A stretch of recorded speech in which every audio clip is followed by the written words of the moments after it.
First News with Keeler in the morning on WIBX and WIBX950.com.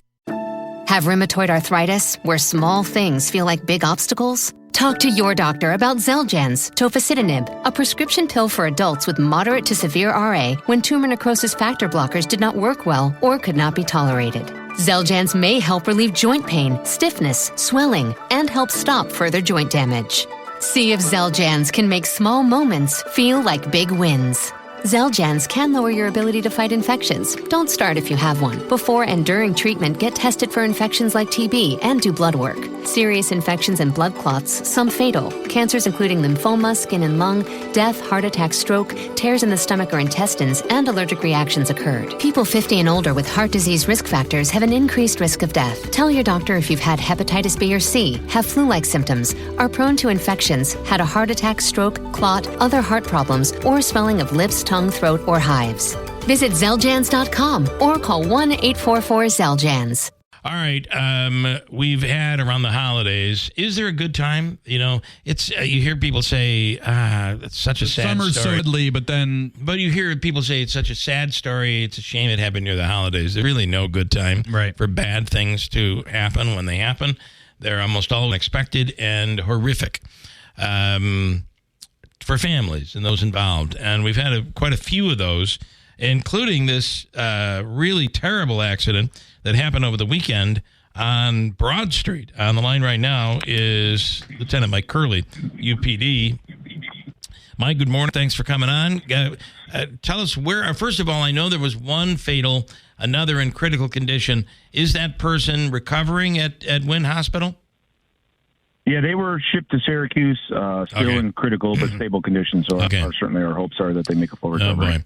I think a lot of us were saying, how does this happen on a city street like Broad Street? Yeah, so to be part of our entire accident reconstruction program, we can tell you that speed was a factor preliminarily. How that speed occurred, I think, is what we're really trying to find out. And, you know, obviously her condition, she's unable to speak to us. And tragically, the driver passed away. So we're really doing our best based on the evidence on scene and what we can try to figure out. It seems like, and I don't know if it's speed with distracted driving. You know, a lot of the time, you know, it may involve alcohol, may not. But the important thing is that people are much more distracted nowadays. Is that a factor, especially when it comes to a lot of the car pedestrian accidents we've been seeing this year? Yeah, I certainly can't speak to this particular incident just because we don't have all the facts yet, but I would argue that's a great point, right? We're on our phones. There's so much more technology in the car, a lot more distractions. So people, you know, you're driving, what we say early on is you're driving a 3,000-pound missile, and it's dangerous. And your only job at that point should be driving the car, not all the ancillary stuff. You also had another homicide investigation. Where are you, and what's the background on that one? Yeah, so that happened on Faxon Street on the 8th in the early morning hours. We are making strong progress on that. We actually have some big things coming up this morning. Hopefully it'll be very fruitful, and we'll see where that goes. But you know, working very closely with the District Attorney's Office to ensure that justice is had in each and every one of these cases.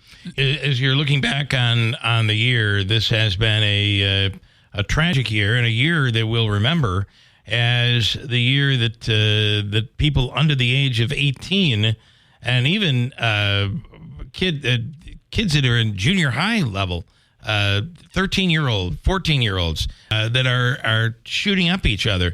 It's been a rough year. It's been a rough year, you know, going all the way back to the Proctor incident with the security guard, with young juveniles, you know, certainly with the deaths earlier in this year. It's just it's a struggle with the youth gun violence. You know, we're doing our very best.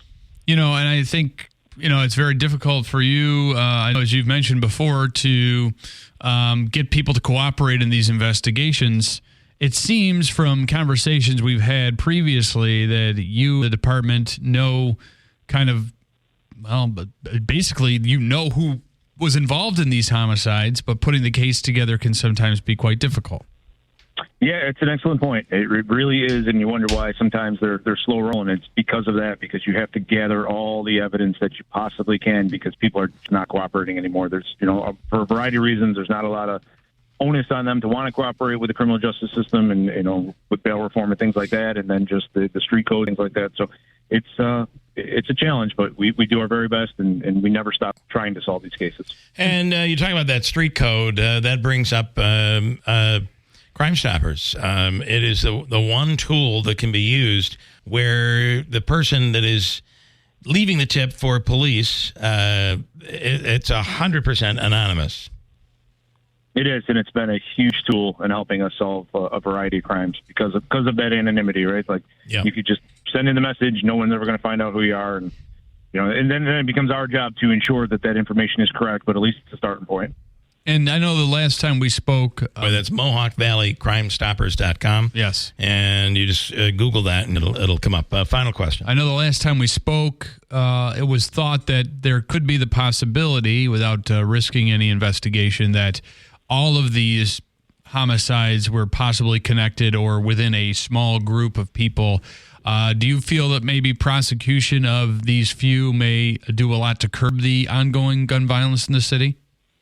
Yeah, we're certainly hoping. Right? I mean, just the mere evidence of taking particular shooters off the street, reduced shootings on top of the third factor that we know we're coming after you, and your groups have to stop driving this gun violence.